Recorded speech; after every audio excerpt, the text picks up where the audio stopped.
ليش كويت شيك؟ كحل عيونك، لا تكحل يا ريش العين مشهولة. الله اللي يا حبيبي مكحلها. طيب لا تكحل يا ريش العين وشهولة. الله اللي يا حبيبي مكحلها. الحدب. ها لاندري. How are you? good. لاندري مشتاقين كوي مشتاقين نشوفك وانا كذلك والله. يا لبي يا لبي يا عيال ديرتي. كوي مستعجل. How are you? good. شوف بابا. يقدر اجيب ثوب بعد. شوف هذا جيب هذا كوي. شوف هذا جماغ ملكي. ما في كوي زيادة. ها كوي كويس. هذا كوبي also sir. ها هذا كوبي. اي هذا كله كوي. اوكي سر. جماغ نشا وسط. هذا بابا كوي، غسيل كوي مستعجل مربع نشا خفيف. هذا كيس مستعجل هذا maybe إشا sir. What? The مستعجل will be إشا. اي اوكي نو بروبلم. maximum. إشا؟ إشا. ليش إشا؟ قبل إشا. قبل إشا؟ اي قبل إشا. الساعة 5 خلاص. 5:30. الحين الساعة 2. 3 ساعات ما يقدر خلاص 3 ساعات. 1 غطرة 2 غطرة 3 ساعات. We have sir 3000 clothes. لأن في فطور صايم الله أكبر. ما يصير بابا يلبس شنو يلبس؟ واحد only we can give sir. What? واحد غطرة واحد. اي اوكي 1 غطرة. اوكي شوف بابا. هذا غطرة. اوكي هذا ثوب غسيل كوي مربع نشا خفيف. مربع معناه مربع. غسيل كوبي. غسيل كوي مربع نشا خفيف. معناه غسيل مربع. كوبي 4 ساعة. 4 ساعات. 4 ساعة. اي بس انا يبي خلصك شويه يعني. مغرب انت كلام واحد ثوب 1 غطرة خلاص. Pressing only sir we can give. لا ايش رايكم يا عيال؟ ايش رايكم بالطقم يا رجيل؟ Only كوبي we can give. هذا. كيف الطقم؟ سوي هذا كوي. شوف الشغل يا ولد شوف هذا كوي. تتعب 100 سنة ما يجي مثل الطقم ذا. 100 سنة 100 سنة يا حبيبي 100 سنة تحاول تجيب مثل الطقم ما يمديك. نشا خفيف واجد خفيف. ايوه ذا العين. شوف الشغل صح. رجال. ريح قوم يا ولد اقعد. خلاص هذه يلا ايش تبي؟ بس انا رايح المسبح الان. رايح وين؟ مسبح ونادي ورياضة وشغل. Excuse me sir. سيجنتشر. الحين اقدر انزل في الليفت ولا ما لازم كارت؟ انشده قل له تقدر. كارت 1 3 the door. No problem. Sorry sir. No problem. 1 3. No card. No card. Yes. 1 3 the door. والله انك ما تدري هو. يا راح اكلم العيال خلهم ينزلوا لك اللوبي يروح معهم. والله. يا ولد. محمد يرسل لك وينه؟ خلوه يدز لي مرة ثانية. خلينا نسولف انا وياه. سوالفه حلوة يعني زين. يسولف عن التاريخ. ابغاك مما واحد يسولف لي عن مدري ويش. ايه جانا يا ولد ايش يقول؟ سعود العبدان. انا طيب يسولف عن القبايل وش فيها يعني؟ انا ما قصدت الرجال اللي يرجع عن القبائل. اللي يرجع عن القبائل انا اخوك الله يبيض وجهه عنده اطلاع ويفهم القبائل طال عمرك. انا اتكلم عن رجال الفارغ ها اللي تنمر على خلق الله. اللي رجال ساعة تنمر يحص يا مالش. هم رجال محترم. رجال يطعمك حاش من عمره حاش من نفسه ما بلاقي لك علم طيب. رجال مو محترم يستاهل غير احترام. شايف كيف؟ ولكن الرجل المحترم يلقى الاحترام ويلقى الادب. انت عارف انا اقصد مين يعني؟ حدد. نقط.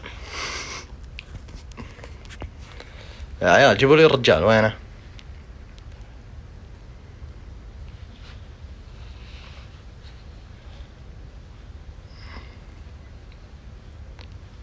ولكم منشدنا فهد العيباني منشدنا الجميل.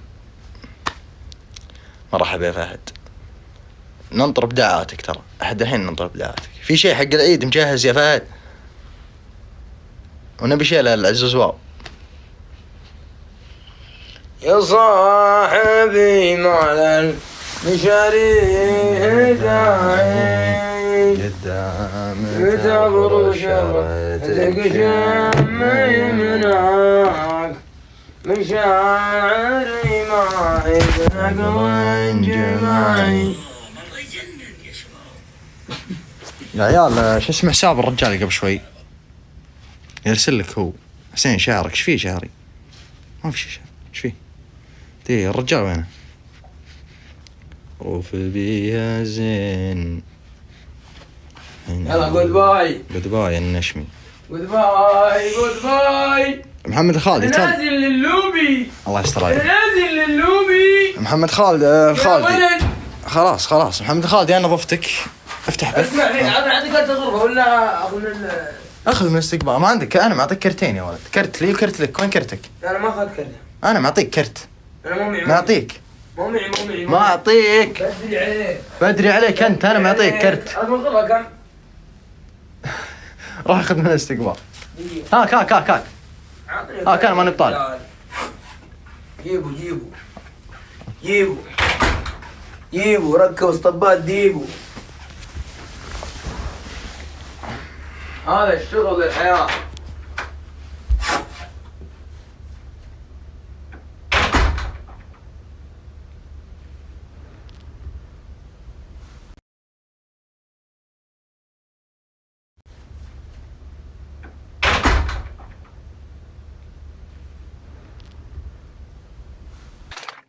خالد حسين يا مرحبا.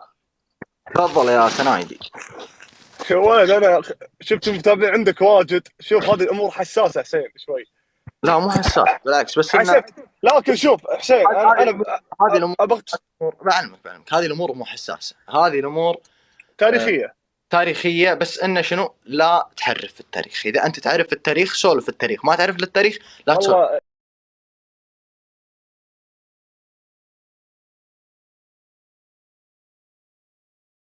حسين شوف انا الحين اتحداك قدام العالم، تبي نسب اي قبيله ابشر فيها. يعني مثلا شوف انت قلت لي ان مطير حكمت مطير، ونعم شوف مطير يرجعون نسبا الى غطفان من جماجم العرب في عدنان. مطير سماهم الرسول عليه الصلاه والسلام بني عبد الله. طال عمركم حاليا فخذ بني عبد الله بن مطير، ما تغير اسمه من يوم سماهم الرسول. عن اذنك بس يعلق دقيقه خلني بطلع بدش. خذ راحتك.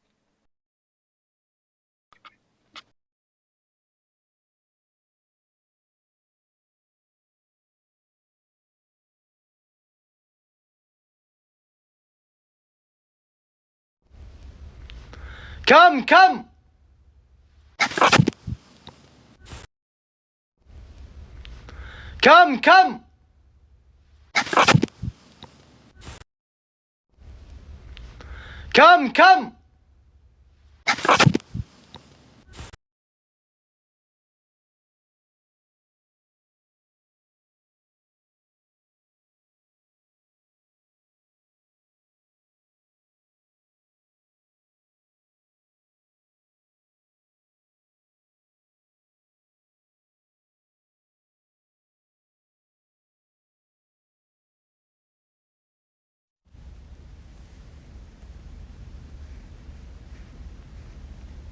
ان شاء الله الحين ما يعلق.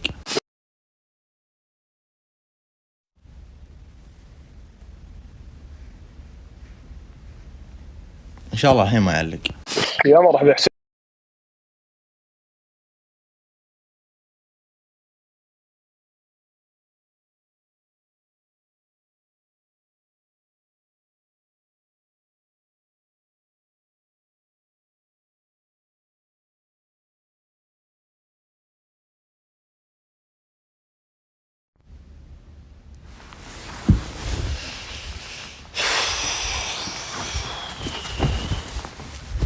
شيء يرفع الضغط. اي كذي زان ما ادري شنو المشكله يعني. اسكر البث وارد بث.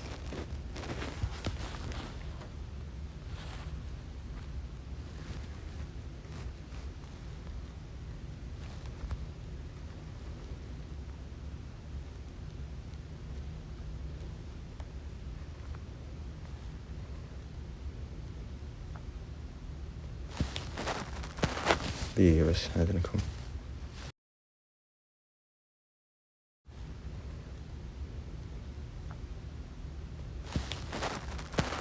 دقيقة بس أذنكم. بشر خليني أشوف. معلق تشوف. أعوذ بالله. دقيقة خليني بطلع ودش. تفضلاتك.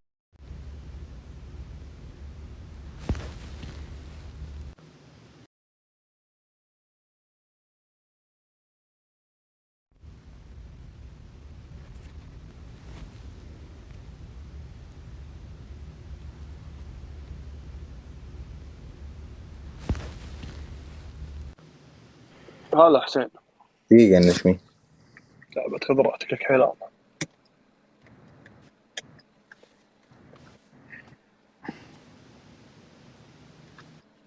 تشوفون بثي الحين واضح؟ مضبوط. يلا تقول يا سنايدي. اي فاقول لك حسين يعني في قبائل، شوف القبائل اللي كانت موجوده من ايام الصحابه وايام الرسول وحتى بايام الجاهليه هي نفسها القبائل اللي موجوده عندنا حاليا، لكن الناس ما هي عارفه وش المرجع، يعني قله نادره اللي تبحث بالتاريخ. فاهم علي يا حسين؟ حلو. اي يعني عتيبه معروفين، عتيبه يرجعون الى بني سعد من هوازن، وهوازن قبيله معروفه. يعني هوازن طال عمرك يطلعون منها ثقيف اللي منهم الحجاج بن يوسف الثقفي، هوازن يطلعون منها سعد بن بكر اللي منهم حليمه السعديه وعتيبه، هوازن يطلع منهم طال عمرك عامر بن صعصعه، عامر بن صعصعه هم حاليا بنو نياس اللي هم حكام الامارات، والمكتوم والسبيع والسهول، هذول كلهم من عامر بن صعصعه. وعامر بن صعصع يكحيلان اللي هم حاليا سهول وسبيع. حلو. عامر بن صعصع اللي هم حاليا سهول وسبيع يرجعون الى جدهم عامر بن صعصع. عامر بن صعصع صارت بينه وبين الرسول عليه الصلاه والسلام غزوه حنين، وثنتين من زوجات الرسول عليه الصلاه والسلام من عامر بن صعصع اللي هي زينب ام المؤمنين وميمونه ام المؤمنين. حلو. اي يعني حتى في ناس قاعد تقول محمد ليه تذكر القبائل، هذه عنصريه هذه عنصريه. هذا الموضوع لو انه عنصري كان الرسول ما مدح القبائل. يعني في قبائل ابد خذ راحتك كذا. نعم. وعليكم السلام ورحمة الله وبركاته. اي نعم. أكيد راضي الله عنكم معك. جواكم الله. ما يحتاج أيوة بس خلاص شكرا. خلاص الله يرجع.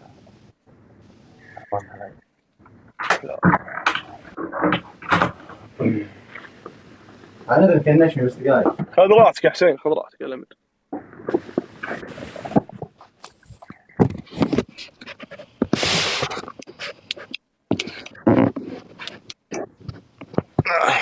أسلم. المهم حسين يعني في مثلا الحين العالم انت خابر احنا مجتمعنا اذا مدحنا قبيله قالوا الرجال هذا عنصري يمدح قبيله ويخلي قبيله. انا بالعكس والله يا حسين اني امدح كل القبائل واذكر كل انساب القبائل، ولو تبحث عن انساب القبائل والله يا حسين يمكن يشيب راسك لانه راح تنصدم. انسابهم ما هي بسيطه، يعني حتى الرسول عليه الصلاه والسلام عصروه قبيله تميم، وقبيله تميم يا حسين هي اقرب قبيله للرسول. شو اقرب قبيله للرسول؟ الرسول عليه الصلاه والسلام يطلع من ذريه الياس. حلو يعني شوف هذا مضر يطلع منه قيس علان والياس. انتم يا عتيبه تطلعون من ذريه الياس لان عفوا انتم يا عتيبه تطلعون من ذريه قيس علان لان قيس علان جاب ثلاثه، جاب سليم. تعرف قيس علان منهم في الارض؟ ما شنو يسمونهم بالارض؟ لا والله ما اعرف، لكن اعرف ان منهم جمجمتين اللي هم هوازن وغطفان يسمونهم جنود الله في الارض. قيس علان عز الله ونعم. ومنهم سليم بعد. شوف قيس علان ثلاث جماجم او جمجمتين والثالثه ما هي جمجمه. اللي ما هي جمجمه سليم حاليا هي قبيله الزعبي موجودين عندنا بالكويت. الرسول عليه الصلاه والسلام يقول انا من الثلاثه العواتق من سليم. كذلك طال عمرك مثل ما قلنا هوازن اللي هم عتيبه اللي جدهم سعد بن بكر، والسهول وسبيع اللي جدهم عامر بن صعصع، وثقيف اللي منهم الحجاج بن يوسف الثقفي. وفي بعد جمجمه ثالثه اللي هي غطفان طال عمرك منهم طير، يطلع منهم طير ويطلع منها عبس، قبيله عبس يذكر فيهم الشاعر يقول الله در بني عبس لقد نسبوا من المكارم ما قد نسب العرب. طيب اي هذا بالنسبه الى شنو؟ الى قيس علان. نجي حق اخو قيس علان اللي هو الياس. الياس تطلع منه طال عمرك قبيله هذيل، وتطلع منه قبيله تميم، وتميم هم هامه مضر. تميم قال فيهم الرسول عليه الصلاه والسلام ان اشد امتي على الدجال بنو تميم. وبنو تميم طال عمرك من ايام الرسول ليومك هذا اسمهم هو ما تغير اسمهم. انت تميم. فاهم في الامور هذه صح؟ انا دارسها. ابي اقرب قبيله للعتبان. اقرب قبيله العتيبه سهول وسبيع وعتيبه وثقيف. ليه؟ لان هذول كلهم يجتمعون في هوازن. واللي زين والقبائل اللي تحالفت مع، اما تبي قبائل قيس علان كلها مطير. لا ابي القبائل اللي تحالفت مع عتبان. مع عتيبه. شوف عتيبه يا طويل العمر والسلامه كانوا الحليف الاساسي لمحمد بن سعود ال سعود الملقب بغزلان. سموه غزلان شده جماله. اكبر دليل ابن هندي من شيخان عتيبه من فراس عتيبه كان يبي يغزي بن رشيد في حايل، وكان يعني يحث على محمد بن سعود. كان يقول يا ابن سعود خلينا نغزي على بن رشيد في برزان في حايل. اكبر دليل ان كلامي على متمه قصيده بن رشيد طال عمرك يوم يقول ان كان ابن هندي نوانا ببرزان حنا على عروه قصرنا مسيره. هذا طبعا كلها صارت في معركه عروه في عام 1883 ميلادي الذي يصادف 1300 هجري. فعتيبه ونعم عتيبه. يقصد بس انا اتكلم عن القبائل اللي تحالفت مع عتيبه، تقدر تعد لي اياهم؟ والله شوف واجد تحالفوا مع عتيبه، بس شوف انا بذكر لك معركه لعتيبه. هذه معركه تعتبر يا حسين، انا اعتبرها يعني يوم اني قرأتها اعتبرها معجزه. ليش معجزه يا حسين؟ لو اقول لك يا انت اكيد انك بتعرف اللي هي وقعة طلال. صح. وقعة طلال صارت في عام 1290 هجري. صارت في مياه طلال الواقع في عاليه نجد. صارت بين 800 روقي بس في قياده مسلط بن ربيعان. مسلط بن ربيعان فارس وشيخ من شيخان عتيبه ضد 3000 فارس. 3000 فارس هذيل قبل ايام ما كانت القبائل تصل وتجول.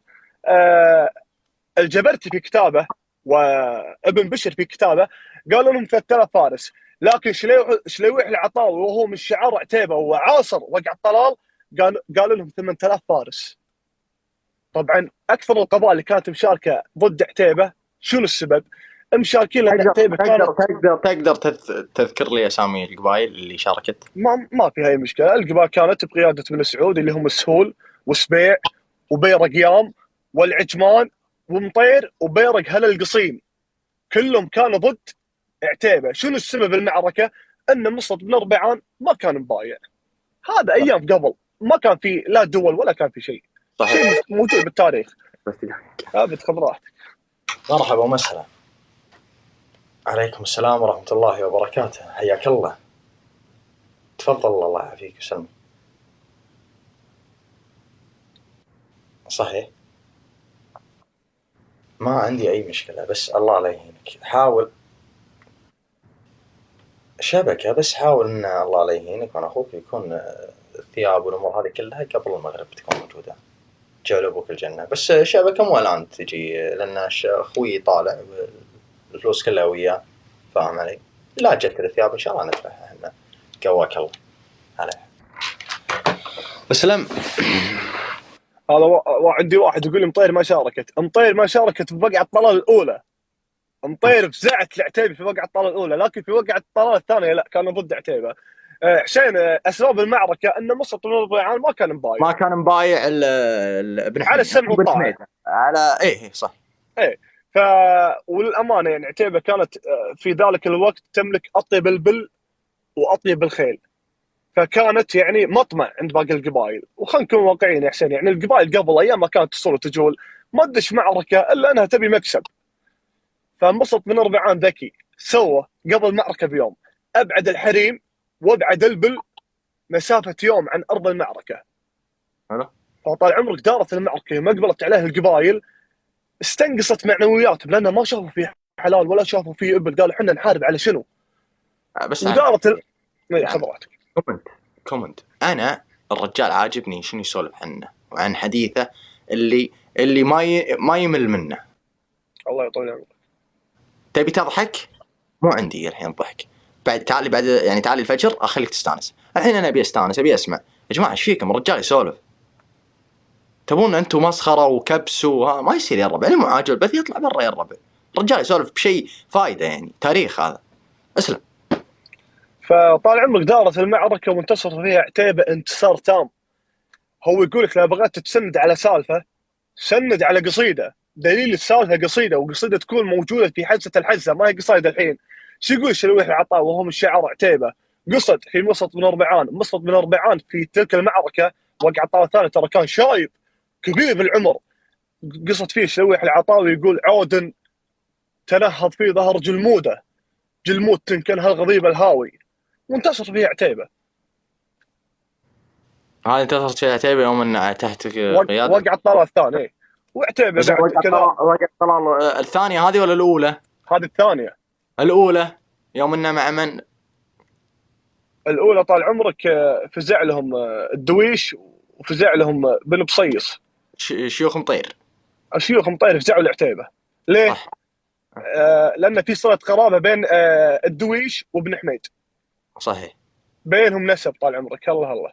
زين، تذكر سالفه ايام نجد ويوم انه قصيده ابن حميد يوم شي يقول فيها جوكم عتيبه عليكم بذره يك حطان سوالف الماضي انتم تعرفون. يصكوا عليك القبائل. اي هذه كانت بينه وبين كحطان. اي اعلمك ترى انا والله شوف، انا اكون وياك صريح، انا ادري اني انا عتيبي، بس اني اعرف، بس اني مو اللي متعمق حيل، فهمت؟ ادري ان لو يجي واحد يسولف لي في الموضوع هذا اقدر اخذ واعطي وياه، بس اني مو متعمق حيل في الموضوع هذا. اول شيء شوف قبيله كحطان قبيله ونعم، يعني ذكر الشاعر في كحطان يقول قحطان لسرجة السروج خيولها تهتز نجد والعراق الاسفلي. قحطان فخذ واحد بس، فخذ واحد اللي هو الجحادر في عهد محمد بن هادي بن قرمله، حكموا نجد 91 عام وكانوا ياخذون الجزيه من القبائل الا قبيله واحده اللي هم عتيبه. ابن حميد ما كان يدفع الجزيه، فلهذا السبب كانت اكثر المعارك بين عتيبه وقحطان. فاهم علي؟ وعتيبه بعد عفوا وقحطان قبيله كريمه تطلع منها قبيله مستقله اللي يطلعون من فخذ عبيده من قحطان اللي هم قبيله بني هاجر. سموهم بني هاجر نسبه الى هجرتهم من ديار قحطان بالجنوب الى تهامه اللي هي المنطقه الشرقيه، واستوطنوا في المنطقه الشرقيه. حتى الملك عبد العزيز مؤسس بدعهم سماهم خلاله شده وخزن الظفر، يعني شده بأسهم بالمعارك، شاركوا ويا فتوحات الملك عبد العزيز. صحيح. منهم ابن شافي ومنهم ابن شبعان، هذول الهواجر قحطان ونعم. وانتم كذاك يعني عتيبه دياركم ماجد استوطنتوا في نجد، عتيبه استوطنوا في الدوادمي، حتى الدلابحه استوطنوا في الجمش. عتيبه وصلت ديارهم طال عمرك الى الطائف بالحويه، ليومك هذا العصمه بالحويه موجودين. صحيح. الغربيه بشكل كامل. الله الطائف ولين نازل على نجد، هذه كلها ديار عتيبه. كلها ديار عتيبه. ترى شوف هذا ديار عتيبه من ايام ما كان سعد بن بكر، من ايام الرسول كان اسمه باديه بنو سعد او باديه بني سعد. هي اقرب باديه ترى المدينه، تقع بالحجاز. بعد منو تبي حسين؟ انا ودي ان نشكل عن القبائل كلها. ليه؟ عشان لا عطني اشعطان. الشعطان ونعم. الشعطان اللي هم الظفير سموهم اهل البويت. ليه سموهم اهل البويت؟ نسبه الى دخلت الحتربي على بن صويط، ما حد زبن الحتربي الا بن صويط، فراحت عليهم اهل البويت. يذكر فيهم الشاعر يقول انت الظفير اهل الكرم سر واعلام اهل البويت مزبنين القبيله. والظفير والفضول والكثران اللي هو الكثيري والمغيره، هذول كلهم ابناء عمومه، كلهم يجتمعون في بنو لام. وبنو لام بطن مستقل من طي. بنو لام حكموا نجد 400 عام، وبنو لام طال عمرك شاركوا في عهد شيخ الاسلام ابن تيميه عام 700 هجري، ايام ما كانت دوله المماليك في عزها. شاركوا في معركه شكحب ضد المغول وانتصروا ضد المغول. متخيل انت؟ ضد المغول. هذا بني لام. اي بني لام اللي هم حاليا الظفير والكثران والمغيره والفضول. السلام. طيب ومطير مطير في عيون المعادين كابوس هلال بها ركابة الخير والعيش. ونعم مطير مثل ما قلت لك، مطير يرجعون الى غطفان، وغطفان ترجع الى قيس عيلان، قيس عيلان ترجع الى مضر، مضر ترجع الى عدنان، فتعتبر قبيله مطير قبيله عدنانيه. سماهم الرسول عليه الصلاة والسلام بني عبد الله، وبني عبد الله هم حاليا فخذ بني عبد الله من مطير اللي أميرهم ابن جبريل، وميمون أميرهم بن شرار، والعضلات والشطر والميزاني والعزيزي والشلاحي، هذا كلهم أبناء بني عبد الله. بني عبد الله أو بني عبد الله بن مطير لهم معارك كثيرة، من أشهر معاركهم الحشورية، أم الجماجم، السبية، أرضيمة، معركة الجهرة لما غزوا الجهرة في عام 1920 فيصل بن سلطان الدويش. وفي الرئيس مطير واجد، من اشهر الرئيس مطير طال عمرك حتى بعد عندهم معركه طيبه يقال مشذوبه، 10 الرئيس من فخذ العوارض من مطير ضد 300 فارس من جيش ابن رشيد، حتى غنى عليه ترك 2000 يقول ان كان ناسي فعول مطير بين الملا، اذكرها للعشر يوم انك عطيت الخلا، ما بين جيان مشذوبه وذاك المحير. عليه قصيده وعليه سالفه وانتصر فيها طبعا مطير في معركة مشذوبة. زين عطنا يام. يام الله والله لو تسمع عن يام، شوف يام ترجع إلى همدان، هذا همدان، تطلع من همدان يام، تطلع من يام آل مرة والعجمان. يام في أيام الدولة الأموية، أيام ما كان الحجاج بن يوسف الثقفي أمير على الدولة، كان يزور القبائل اللي حوله مثل بكر بن وائل، تغلب بن وائل. يام كانت مستغله من همدان، قحطان، كنده، مذحج، الازد، هذيل، ثقيف. فطال عمرك زار يام ومدح يام. شنو قال في يام؟ قال ان يامه تذبح جبانها، ان يامه تذبح جبانها. يعني الجبان عوايد، يعني الجبان عوايد عندهم الورع، اذا عندهم جبان يذبحونه دافع البله، هذا قبل. اي ويام تطلع منهم آل مرة والعجمان. آل مرة هي القبيلة الوحيدة التي استطاعت انها تستوطن الربع الخالي، ويشكلون آل مرة 60% من الشعب القطري كذلك. وتطلع منها العجمان، والعجمان معاركهم واجد. العجمان شاركوا بالعيينة، الطبعة، جودة، كنزان، المطلع. شفت المطلع اللي بالكويت؟ صح المطلع. مطلع ابن حثلين نسبة لمعركة ضد العجمان، كانوا العجمان ضدهم جيشين، وتراجعت قوات العجمان الى بحر الصبيه اللي هو الخويسات، لحد ما قال ركاب بن حثلين قصته المشهوره يوم يقول يا ربعنا ما من طريق جمعين والثالث بحر، والله لابو جلها طريق العيون برق النحر، وشق الصفوف وانقذ العجمان اللي معه. هذه بعد صح. زين السبيع والسهول. السبيع والسهول هذول طال عمرك ابناء عمومه، كلهم يرجعون الى بنو عامر. جدهم هو عامر بن صعصع من هوازن، وهوازن من جماجم العرب في عدنان، وهوازن ترجع الى قيس علام من مطر. فتعتبر قبيله السهول وسبيع قبائل عدنانيه ونعم فيهم. سبيع ركز على المعلومه هذه وحطها بين قوسين، سبيع هي اول قبيله بايعت الملك عبد العزيز في توحيد المملكه، وبايعته على السمع والطاعه. وسبيع في الرسم كثيرين، فراج ابو اثنين، ابن شويه. ابن شويه سميت عليه منطقه شويه، صح. كلها سبعان. صح شويه صح.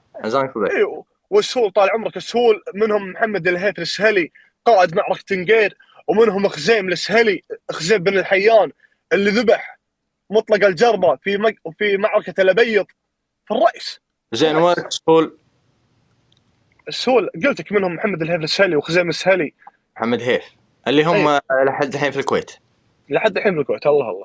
طيب اخواننا العوازم. بني عطا عاد، بني عطا لكتم الجودة خان، يحولونك برشا بن شداده، وانا قلت الحق من فم مليان، ترانا تعبد بالله عباده. العوازم من اول القبائل التي سكنت الكويت. اول ما سكن الكويت هم بنو خالد والعوازم. اول ما حكم الكويت بن عريعر، سميت الكويت نسبة الى كوت بن عريعر، وكوت بن عريعر كان مخزن للسلاح، والعوازم كانوا موجودين.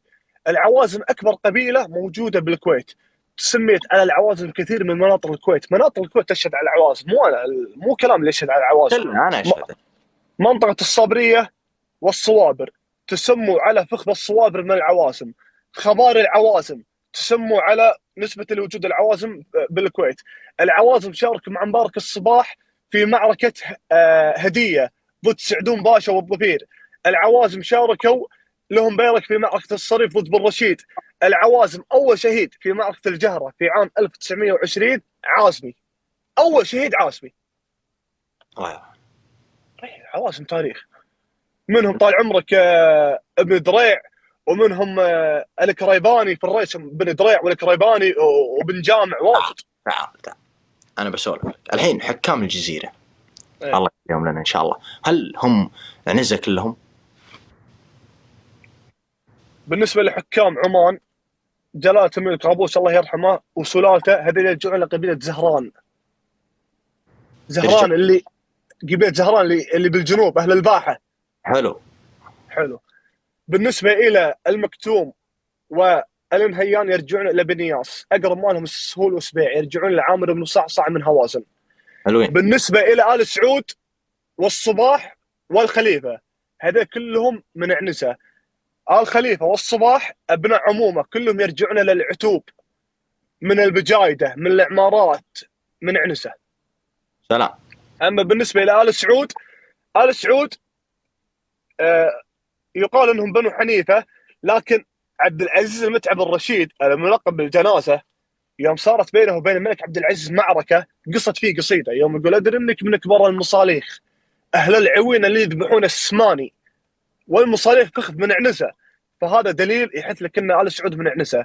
ثاني دليل محمد العبد الله الرشيد الملقب بالمهاد، وهو امير من امراء دوله حائل او دوله شمر، قصد بمحمد بن سعود ال سعود، يقول تنصى محمد بن سعود ال سعود الملقب بغزلان، يقول تنصى محمد جاب زين الثماني ابن السعود وخالط الزين في فن، لخت شور مريشين لذاني بضلغه رونجو كانهم جن، وحنا الضياغه وصلنا بك حطاني، وانتم صحيح عيال وايل بلا ظن. هذه حتى كنا ال سعود ما فيها روح وتعال. ايه ترى القصائد حسين، القصائد هذه اللي قاعد اقول لك اياها، ترى هذه عام 1800، قديمه حيل، لها 500 سنه ولا 400 سنه. زين. حرب شبابه. ونعم. هذول شبابه. ونعم. شوف حرب هم شبابه حلف ويعتبر في حلف شبابه، انا فاهم عليك. هم ويا الزهران بعد. ايه شوف حرب اختلفوا فيهم الرواه، بعضهم من قال انها حرب قبيله خولانيه قضاعيه قحطانيه. جماجم العرب في عدنان 6 عشان تركز وياي. من جماجم العرب انا ترى ادري الحين، شفت الحين انت تقول الجماعه ترى ادري انها 6، بس قول لي علمني. 6 منهم الستة اللي هم طال عمرك هوازن، غطفان، تميم، كنانه، عبد القيس، بكر بن وائل. هذول 6 في عدنان و3 في قحطان. من 3 اللي في قحطان؟ الازد، مدحج، قضاعه. من يطلع منها؟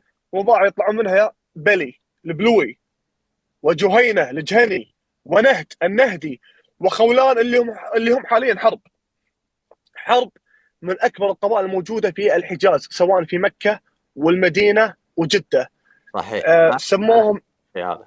سموهم حرب الحرايب لشده معاركهم مع العثمانيين. استطاعت قبيله حرب انها ترد محمد علي باشا ولده طوسون باشا، وهذا قاده للدوله العثمانيه. محمد علي باشا أشن حمله على الحجاز، كانت حمله بريه بحريه. الحمله البحريه نزلت في اسطول ينبع، من اسطول ينبع الى باديه الجديده. باديه الجديده هي باديه خاصه في قبيله حرب، وصارت فيها معركه بين حرب والاتراك، فكانوا في الرئيس حرب يصولون ويجولون على اتراك، وقتلوا منهم الكثير، وانتصروا على محمد علي باشا ونعم فيهم. يستاهلون. وينقسمون الى قسمين الحرب، ال سالم والعلي السالمي والعلوي، من اشرف الرئيس بن مضيان، عبد المحسن الفرن، ابن نحيت، واجد. سلام. طيب خطلان الايدي الدواسر ينقسمون الى قسمين، تغلب وال زايد. الدواسر من اشهر شيخانهم في الرئيس بن قويد. ليش سموه بن قويد؟ ليه سموه بن قويد يا حسين؟ من كثر قيادته للحروب، من كثر ما قاد الحروب سموه بن قويد. بن قويد انت بن عريع طال عمرك كان يقعد على كرسيه. اسلم. مثل ما قلنا الدواسر ينقسمون الى قسمين، تغلب وال زايد. من اشهر قادتهم في الرئيس بن قويد، سموه بن قويد نسبه لكثره قيادته للحروب. بن قويد هو اللي انتزع الريشه من بن عريع. بن عريع كان حاكم الحسا، كان يقعد على كرسيه وراه رمح، وعلى الرمح ريشه. شفت المثل يقول على راسك ريشه؟ طلع من السعدون بن عريع، عليها قصيده يقول يوم تزعم ما ورا راسك ريشه مثل الاسود، مثل سعدون العريعري يوم فوق التباه، هذاك ريشه حاكم حنك وقود قاد دوله كم عقد ينكسر من غزاها. بن قويد هذا سوى من الدواسر، خذ الريشه من بن عريعر في معركه السبيه. الريشه ليومك هذا يا حسين موجوده في مجلس بن قويد امير الدواسر ليومك هذا. سلام. اي بالله تاريخ. حلو. تكلمنا زين. الرشايدة بني عبس. الرشايدة هم عبس، وعبس ترجع إلى قطفان، وقطفان ترجع إلى قيس علان من مضر، فتعتبر قبيلة الرشايدة قبيلة عدنانية قيسية. منهم الفارس عنتر بن شداد وعنتر بن لا منهم عنتر بن شداد وعنتر بن شداد يا حسين الرسول عليه الصلاة والسلام كان يتمنى أن يقابله. ليه؟ لسبب واحد، أنه غض النظر على جارته. يعني شنو معناته؟ عنتر بن شداد كان يملك مكارم الأخلاق من قبل الإسلام، عشان كذا الرسول تمنى أن يقابله، لكن الرسول ما لحق عليه. عنتر بن شداد كان في الجاهلية. كذلك مثل ما قلنا عبس تطلع منها قبيلة الرشايدة. الرشايدة قبيلة كريمة، يعني يذكر فيهم الشاعر يقول لله در بني عبس لقد نسبوا من المكارم ما قد نسب العرب. يعني حتى الرشايدة شاركوا مع مبارك الصباح في معركة هدية ويا العوازم، شاركوا في معركة بحرية ضد خزعل الكعبي اللي هي معركة الرقة. هم العوازم كانوا نواخذ هالبحر، ترى مو بس في الريس بر، حتى نواخذ هالبحر. كذلك شاركوا وثبتوا حكم أحمد الجابر. الرشايدة ثبتوا حكم. بس خذ راحتك يا الأمير، خذ راحتك. منها ريح أنا تعبت أصلا. يا الله عليك ولا على غيرك. يا رب تكفى ريح، تعبت والله. ما سويت شكوى أنا فيكم. استأذن يا ولد. ادري استأذن. وين الشغل؟ راح بس ما ادري اي شغل انت عندهم. اسلم يا محمد. اي مثل ما قلنا يا حسين، والرشاده شاركوا في تثبيت حكم احمد الجابر الصباح. لما طال عمرك في اسره المالك كانوا بيسوون انقلاب على اسره احمد الجابر، فما حد طال عمرك طلع الا بالنمران والسوارج. جمع الرشاده كلهم كانوا يدكون الارض برجل وحده. هني قال فيهم احمد الجابر صباحي رشيدي صباحي، وثبت الحكم. زين. شمر. ابي قبل اتكلم عن شمر ابي ليش هلال والنجمه. شوف، بن رشيد كان موالي للدوله العثمانيه، وما فيها شيء اذا انت كنت موالي للدوله العثمانيه، ترى الدوله العثمانيه دوله مسلمه. صحيح. فاهم علي؟ وشمر طال عمرك حكموا على 3 امارات: اماره البقار، واماره العلي، واماره الرشيد. حكموا شمال المملكه العربيه السعوديه، وكانت امارتهم في حائل. ازدهرت دولة شمر في قيادة محمد عبد الله الرشيد الملقب بالمهاد. ليس سموه مهاد لأنه مهد الحكم. وشمر يرجعون بالنسب إلى طي، وطي ترجع إلى قحطان الكبرى. فاهم علي يا حسين؟ أي. شمر منهم أكرم العرب في الجاهلية حاتم الطائي. طال عمرك ذبح فرسه عشان ضيفه في الجاهلية. حاتم الطائي عنده بنت قالها سفانة لما أتوا الصحابة إلى حائل فأخذوا سفانة إلى المدينة. ليه؟ لأن حاتم الطائي ما كان مبايع الرسول عليه الصلاة والسلام على الإسلام، فأخذوا سفانة من حائل إلى المدينة. فشنو قالت سفانة يوم بعدت عنها حائل؟ قالت يا بعد حي صار بعيد عني. فشمر توارثوا كلمة يا بعد حي من السالفة هذه. فلما سفانة بعد حي من زمان، من زمان، من أيام سفانة. فلما قابلها الرسول فقال من أنت؟ قالت أنا سفانة بنت حاتم الطائي.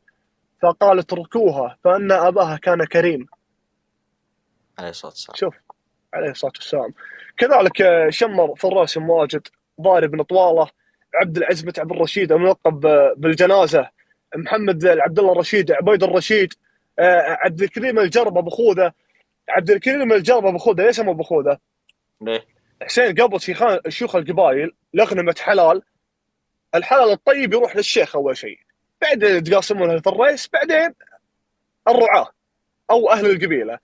الا ابو خوذه، ابو خوذه لا اخذ ممسك او لا كسب ممسك سواء ابل ولا خيل، يجونه شمر، يا شيخ ابي الفرس الفلانيه، على طول شو يقول؟ خذها خوذه. يا شيخ ابي الناقه الفلانيه، خوذه. يا شيخ ابي الشغله الفلانيه، خوذه. لحد ما اعلن افلاس الرجال. جت امه تعاتبه، قالت له يمك تراك اعلنت افلاسك، ايش رد عليها؟ قال له والله يمه الشرها عليك، سميتيني عبد الكريم. يا سلام. طناخه والله العظيم، طناخه يا حسين. طيب العداوين الله العداوين، ونعم العداوين يرجعون لقيس عيلان، وهي قبيله حجازيه، منهم من هاجر الى الاردن وسكن البلقه، منهم نمر بن عدوان. نمر بن عدوان حكم البلقه كلها، ليومك هذا قبره موجود في البلقه وعلى قبره قصيده كذلك. لكن اصل العداوين قبيله حجازيه ترجع لقيس عيلان من مضر. العداوين منهم فارس، كان قائد من قاده بن سعود، وكان مولي على الطائف اللي هو عثمان المضايفي. عثمان المضايفي كان فارس وطبيب معالج وشاعر، له عده شنات على العثمانيين.